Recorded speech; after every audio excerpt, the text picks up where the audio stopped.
Hello students, कैसे पूछा जाएगा कि भारत में इंटरनेट पत्रकारिता का इतिहास या विश्व में इंटरनेट पत्रकारिता का इतिहास। तो ध्यान रखना, दोनों सवालों को ध्यान में रखना और सीधा सीधा ऐसे आ जाए कि इंटरनेट पत्रकारिता के इतिहास के बारे में समझाए 80 शब्दों का 100 शब्दों से आपसे पूछा जाए तो आप लोग क्या करेंगे। तो आप लोग सीधे सीधे बताना है कि विश्व में इंटरनेट पत्रकारिता का इतिहास जो दौर चल रहा है वो तीसरा दौर चल रहा है। वर्तमान में कौन सा दौर चल रहा है? तीसरा दौर चल रहा है। पहला दौर यदि बात करें कब से कब तक चला तो कहेंगे 82 से 92 तक चला था। दूसरा दौर 93 से 2001 तक चला था और तीसरा दौर चल रहा है वो 2002 से अब तक चल ही रहा है। ये आप लोगों को ध्यान में रखना है। अब इसमें किस किस का ज्यादा महत्वपूर्ण है तो AOL यानी अमेरिका ऑनलाइन का ध्यान रखना है, जिसमें कुछ कंपनियां बहुत सारी हैं, जिसमें हम लोग एक बात और जोड़ सकते हैं कि सच्चे अर्थों में इंटरनेट पत्रकारिता की शुरुआत जो होती है वो 83 से 2002 के बीच हुई है। इसमें ध्यान ये रखना है। और दूसरी बात करें .com कंपनियों के बारे में ध्यान रखना है, फिर जिसमें आप लोग बता सकते हैं 1996 से 2002 के मध्य लगभग 5 लोगों को अमेरिका ने ही नौकरियों से निकाल दिया था। किस कारण से? जिस प्रकार .com कंपनियां का जिस प्रकार उफान आया था उसी प्रकार से उनका उफान दब भी गया था। किसकी सहायता से?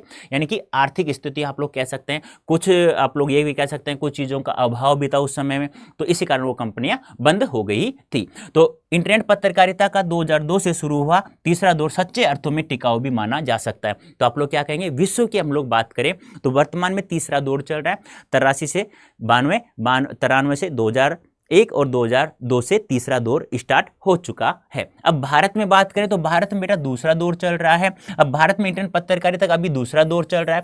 पहला दौर कब शुरू हुआ था? 1993 में शुरू हुआ था और दूसरा दौर की हम बात करें तो 2003 से स्टार्ट हो चुका है। अब आप लोग यहाँ भारत की हम लोग बात करें तो कुछ साइटों के नाम लिख देना कि इंडिया टुडे, कुछ साइटें भुगतान के आधार पर देखी जा सकती हैं और कुछ साइटें जो नियमित अपडेट होती है जिसमें हिंदू टाइम्स ऑफ इंडिया हो गया है, आउटलुक हो गया, इंडियन एक्सप्रेस हो गया, NDT TV हो गया, आज तक हो गया, जी न्यूज हो गई। ये ऐसी हैं जो समय समय पर क्या होती रहती हैं? अपडेट होती रहती है।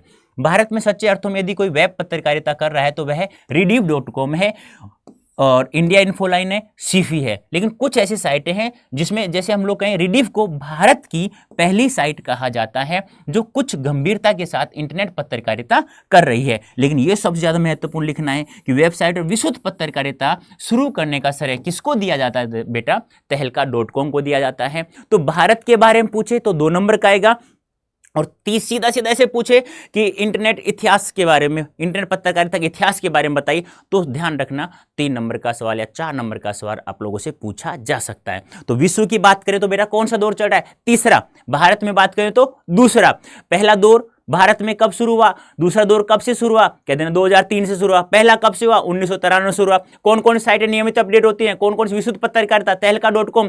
कहने का मतलब क्या है कि जो जो सीधे चीजें मैंने अंडरलाइन कर रखी है उन अंडरलाइन की हुई चीजों को तो आप लोग अवश्य ध्यान रखना है और वो भी ध्यान करके चले जाते हैं ना तो आप लोग आराम से इस सवाल का आंसर आप लोग दे सकते हैं। बेटा ध्यान रखना, पहले बताऊं चाहे तो स्क्रीनशॉट लेकर के रखना है, चाहे कुछ भी करो, मुझे कोई मतलब नहीं है उससे, लेकिन मेरा काम है मेहनत करने का। आप लोगों को उस मेहनत का फल आप लोगों को ला करके मुझे देना है। यहां से अभिव्यक्ति और माध्यम से जो 22 नंबर है ना वो 22 के 22 हम लोग प्राप्त करेंगे, ध्यान रखना। और यहां से सवाल बाहर नहीं जाने दूंगा, बार बार मैं आप लोगों से कह रहा हूं। फिर भी कुछ कमी रहे तो 12 तारीख को सुबह 10 बजे अभिव्यक्ति और माध्यम कंप्लीट मैराथन मैंने करवाया था।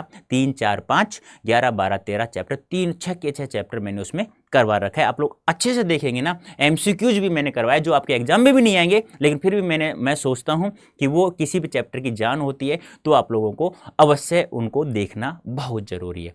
तो अभी के लिए इतना ही बेटा, धन्यवाद, थैंक यू सो मच।